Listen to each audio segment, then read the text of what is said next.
All right, we are live. Hello, everybody.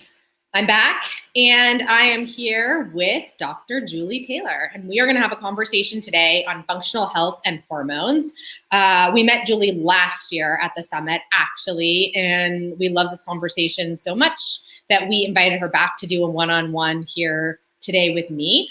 Welcome, Julie. How are you? Stacey, I'm good. How are you? Good. Will you tell everyone just a little bit about yourself, a little bit about your practice? Yeah, so I am a functional medicine physician. I'm also a mom of 3. And I have a private functional medicine practice in Pasadena where I do hormone replacement, bioidentical hormones, gut health, adrenal kind of support, micronutrient testing. And I've had my practice for a little bit over 6 years. I initially kind of got into functional medicine through the residency that I did. So I did a preventive medicine residency at Loma Linda University, which some of you may know is one of the only blue zones in the country. In the world, actually. So a blue zone is really where people live the longest and kind of have the healthiest lifestyles and don't kind of succumb to the diseases that most of the world does. So to learn preventive medicine at Loma Linda, which is a blue zone, really sort of launched my career into functional medicine. So that's kind of how it started. Well, and you brought up something important that I think is like partially the point of this conversation, right? Is like preventative medicine versus sort of diagnostic, maybe. What's the other word of preventative? I mean, talk a little bit about, I think what we want to talk about before we get into hormones is that viewpoint, right? Is what does it mean to be practicing preventative medicine versus traditional medicine? Maybe let me So I call it conventional medicine, and I'm a very conventionally trained physician, went to Michigan State, did a very sort of conventional kind of MD medical training. I actually started out in pediatrics. So I started out in like a very sort of conventional training, and pretty quickly on realized that it just was not for me. I really wanted to do something different. I really wanted to change people's lives in a way that was really impactful. And conventional medicine, I mean, in medical school, we learn how to treat the body. We learn kind of how the body works with physiology. We learn what happens when the body breaks down, and we learn how to treat those symptoms with medications and procedures. We don't ever learn about how to prevent diseases from happening or how to reverse them if you do get them. So functional medicine is really all about getting down to the root of the problem, whatever it is. I see patients with wide ranges of symptoms, anywhere from fibromyalgia to a rash that they can't solve to kind of gut health issues. So functional medicine, really, that's kind of what it is. It's kind of getting down to what is really at the root of what's going on so that you can treat that and kind of have like lifelong sort of success rather than just treating symptoms, which is conventional medicine.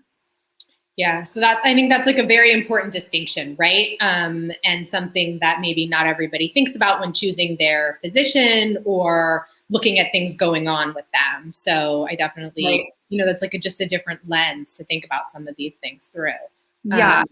And it's just not very common. I mean, functional medicine doctors are not, like, we're still such a small percentage of the population, so even here in LA, you think like we're kind of on the cutting edge and everyone sort of knows like what the latest and greatest is, but people still don't know what a functional medicine doctor is. Doctors don't even know what functional medicine is. I'll tell like a fellow physician what I do, and they're just like, kind of like, that's what do you do? Like that, it's just not, it's not common practice. And so I think more and more it's becoming more common, but I think when you look for a doctor looking for someone who does functional medicine, it's kind of it's sort of a new thing. And I think just really important.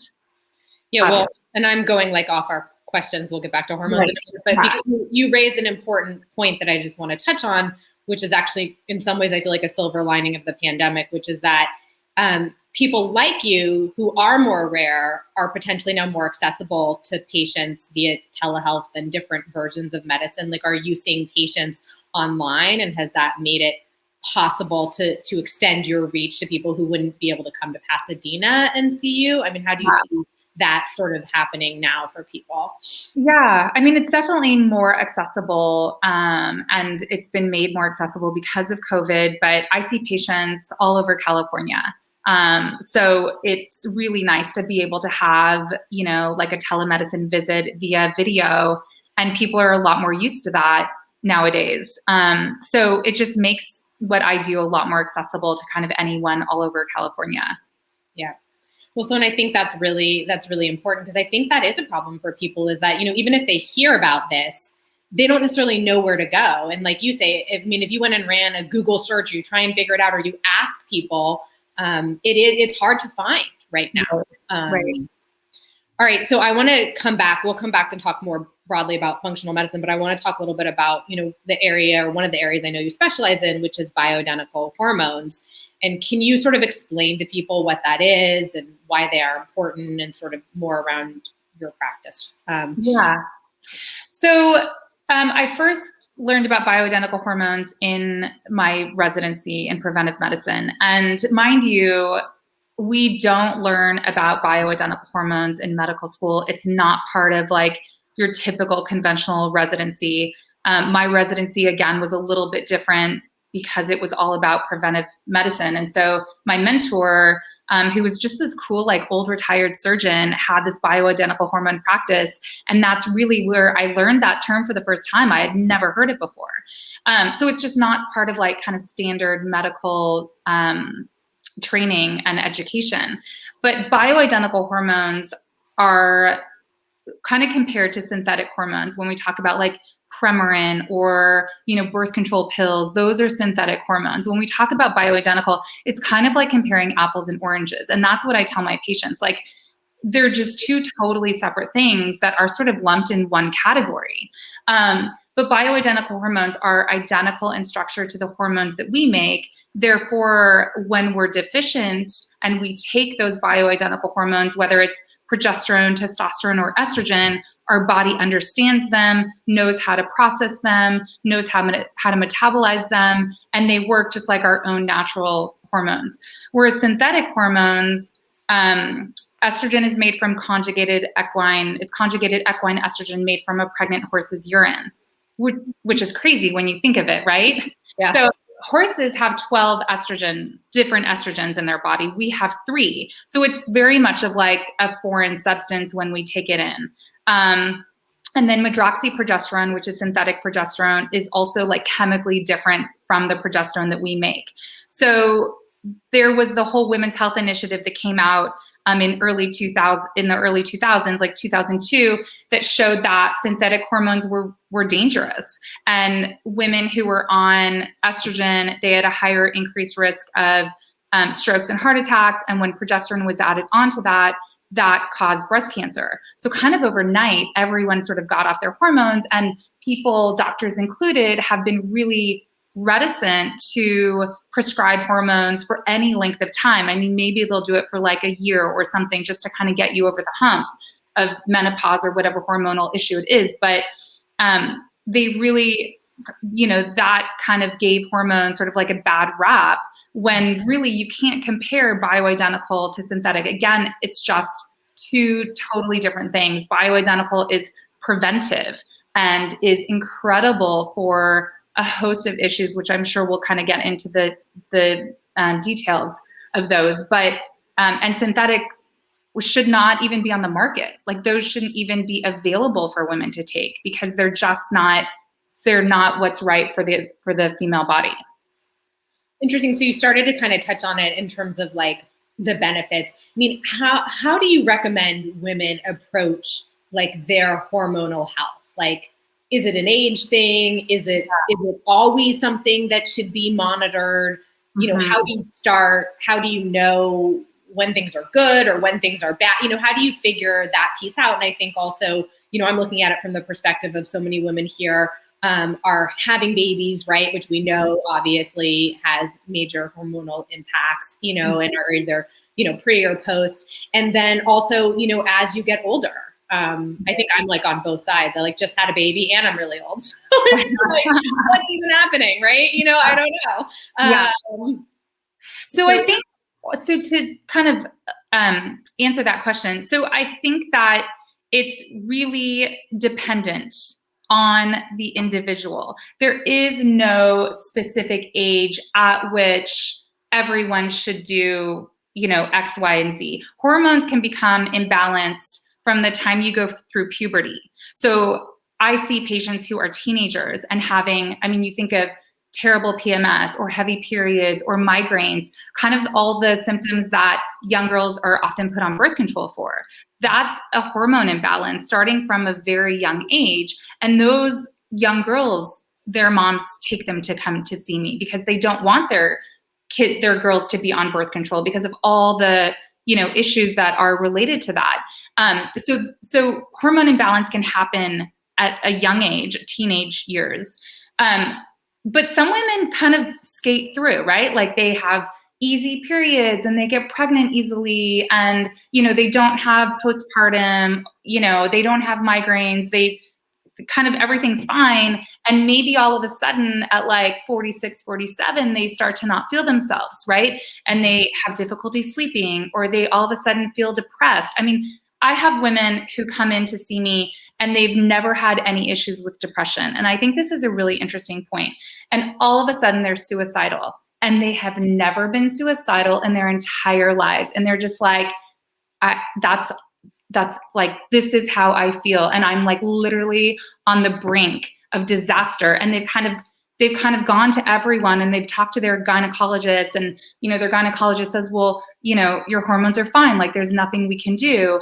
And they'll, maybe prescribe like an antidepressant, which doesn't make them feel, better or the way that they want to feel. And so I think it's important to understand that hormone imbalance can happen at any age. Mm-hmm.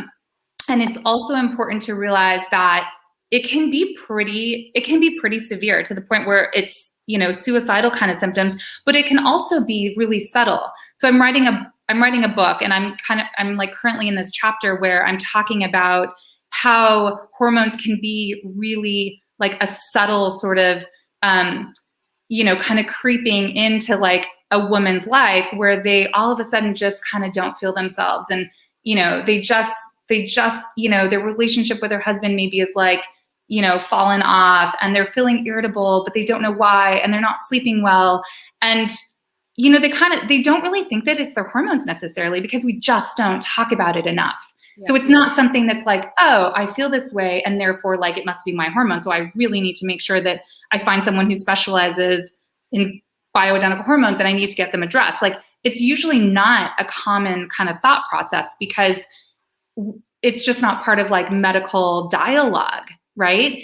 Yeah. So I think that it's important to recognize that it can be severe symptoms or it can be really subtle and it can just kind of creep in over, a few years. And also with menopause, like it's not necessarily like you're 50 and therefore like that's when you should be experiencing menopause. I have patients who are in their 30s. I have a patient who she had her fourth baby at like 36, 37 and like immediately went into menopause. And so she's on hormonal therapy with me because of it, and feels so much better, but it can happen at any age. And I think that's really key.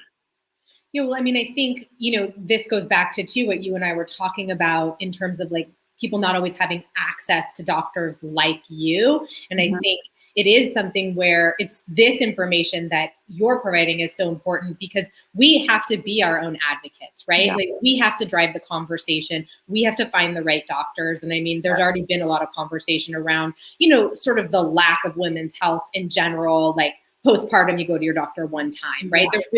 There's really nobody who's checking in with you and where drastic things you do notice, but subtle things you maybe don't. And I think, especially in times like we've had over the last year, people don't even really know what's wrong with them, I think, because we're all, everybody's anxious, everybody's tired, everybody's stressed, and things get confused, right? Or conflated together. Right. So, Right. And I think like hormones can kind of become off balance at any time, really, So it's like maybe pre-COVID, everything was fine, but then all of a sudden, like you're not sleeping well and you're feeling depressed, and cortisol and stress, like those hormones totally affect our estrogen and our progesterone and our testosterone and our thyroid. It's kind of like the building blocks of hormones are really cortisol, which is our stress hormone, thyroid, which encompasses a few different things that I look at for a full kind of thyroid analysis, and then estrogen, progesterone, testosterone. And if any of those are off, it affects the other. And I think another really important thing is gut health. So your gut, the way that your gut is working, and your digestion and all of that, and your gut microbiome and leaky gut affects how you metabolize and excrete your hormones. So if you have any sort of gut issues, and I think with COVID causing stress and causing people to like maybe not eat as well and not exercise, and kind of it's like a perfect storm for for kind of having things be out of balance, where you may have felt fine a year ago, but all of a sudden you're not sleeping well, and kind of all of those things sort of creep in, and it's multifactorial. It's the gut's probably out of balance. Your stress is high, so your cortisol is out of balance, and therefore that affects your estrogen and your progesterone and, kind of your other hormones. So it all kind of can be situational too, is sort of what you're saying, in terms of things can happen, because of a situation that happens externally, or these types of things. And can you talk a little bit about like how you diagnose that? So if someone comes to you, how do you figure out, beyond obviously them telling you their symptoms, what's the steps that you take with them? And then, how do you figure out what the plan's going to be? Yeah. So not everyone's different, but it's very like individualized care. So not necessarily everyone gets the same type of testing. It really depends on what a patient comes in for. But if you talk about, sort of like your typical menopausal or typical like hormonal PMS, type of symptoms, I do blood testing. So I'll like send a patient to Quest or whatever's covered through their insurance, and I do a full panel, including thyroid and vitamin D and hormone testing on that.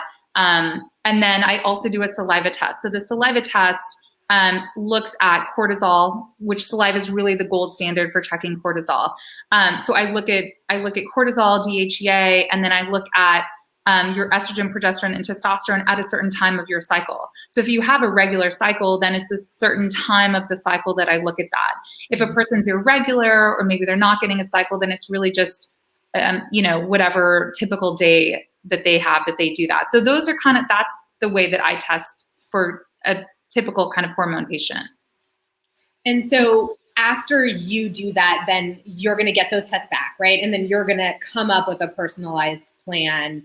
And can you talk a little bit about, like, we just had a supplements panel, right? And we just had this whole conversation about, and multiple conversations really, food is medicine, but then why you need supplements, and other maybe natural ways to sort of get yourself where you want to be on a daily basis. Like, do you advise on those types of things and talk about, diet and nutrition and supplements and all of that? How do you incorporate that? Yeah. So that's really part of the first initial consultation.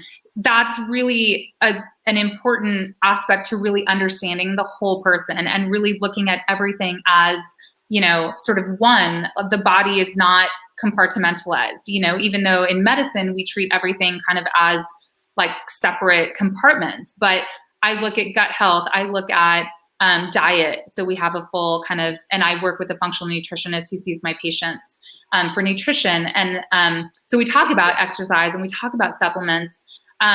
So depending on what shows up in the blood work, I'll recommend certain things. And then if I feel like they have sort of more of a nutritional imbalance that's causing symptoms, then there's a micronutrient test that I do to look at, really intricate details of their, sort of nutritional sort of makeup. So amino acids and omegas, and there's a heavy metal component to that, which is really important. That's a whole other like kind of toxicity component.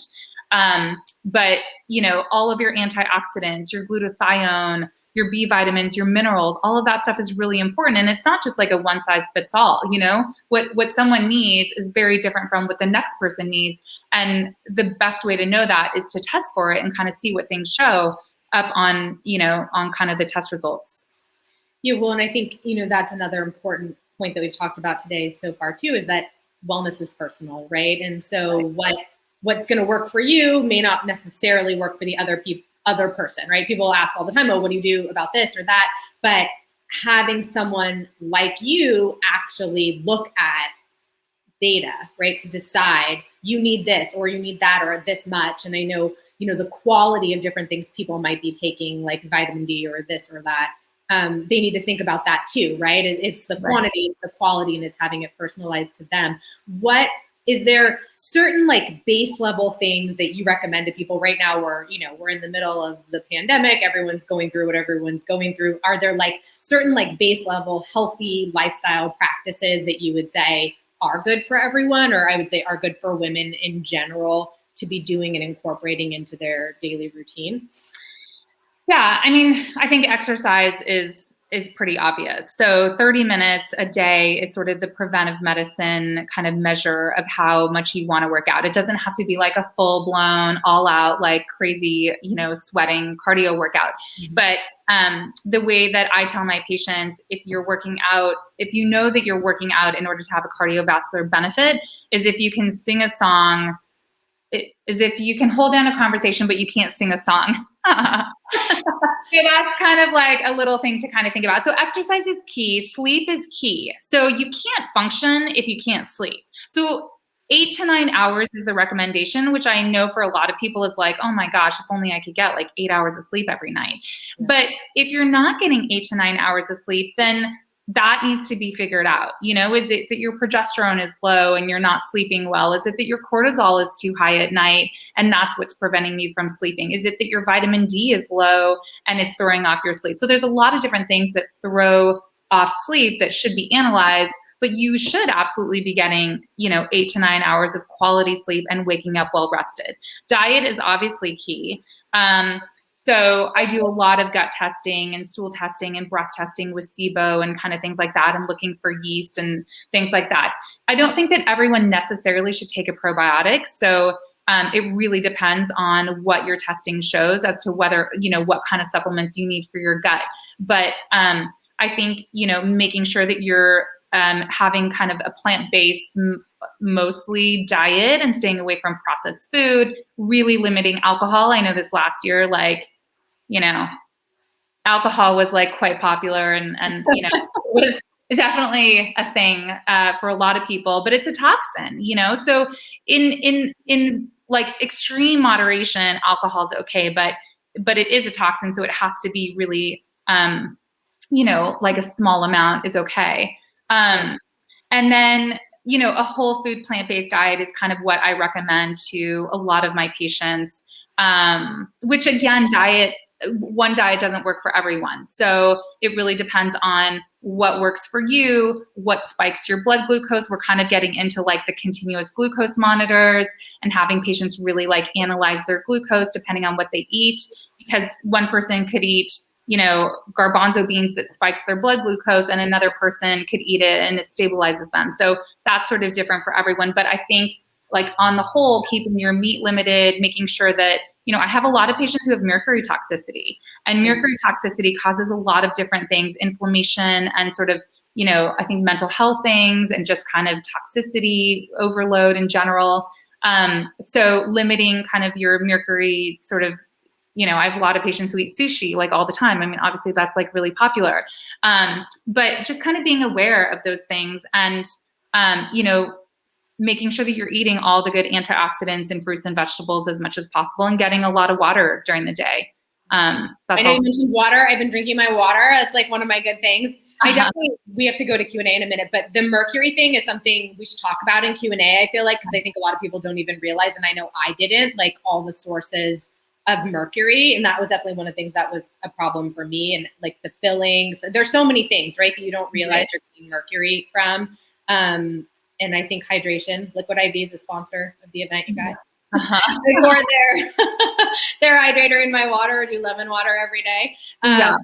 Okay. I just wanted to mention something really quickly, because you said something about postpartum, and that's a whole chapter in my book that I'm like super passionate about. And I think that for a lot of women, you kind of wonder, And you're right. Like you do have like kind of that 1 6-week appointment and then that's kind of it. And they hardly even focus on you. They really just focus on the baby and if you want birth control and, you know, kind of that's it. It's crazy. That was so interesting to me. I mean, I haven't had a baby in a long time, obviously. This is my first baby in 10 years. But the very first question is like, do you want birth control? And I was like, first of all, like, what? Yeah. So, I mean, that's very interesting. Yeah, but I think that there's, in this country, we just have such, you know, a lack of focus on the woman and really what she needs.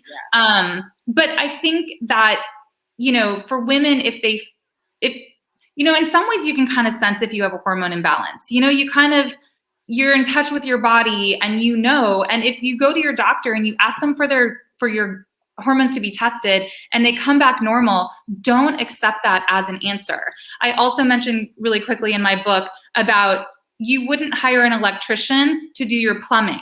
So you have to find the right doctor for what you're being treated for. And going to your gynecologist and thinking that they're going to solve your hormone problems, it's kind of like going to the electrician to solve your plumbing. Like they're not the right person to fully appropriately analyze that.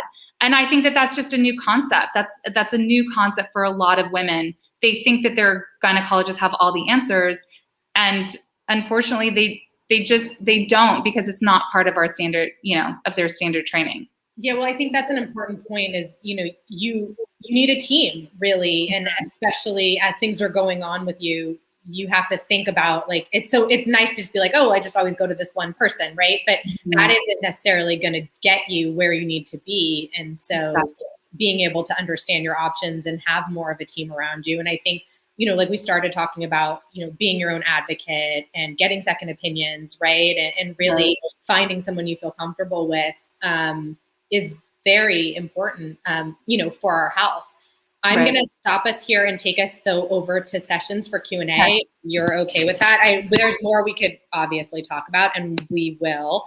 But what we're going to do is we're going to do that in a live session. So we're going to thank Julie for being here right now. And we're both going to jump over to the sessions. It'll be live. You can come in and ask her your questions, and I'll have her talk a little bit more about some of the things we didn't get to as well there. So join us in sessions, and then we will also be back on the main stage. I'm checking what you guys are doing next. Okay, next on stage, you will be doing a host segment with Christine. So she will be back with her daily beauty routine and some tips and tricks for you guys. And Julie and I will be live in sessions. So thank you, Julie. I'll see you in 2 minutes. Thank you. And we'll see everybody soon. Thank you. Thanks, Tracy. Right.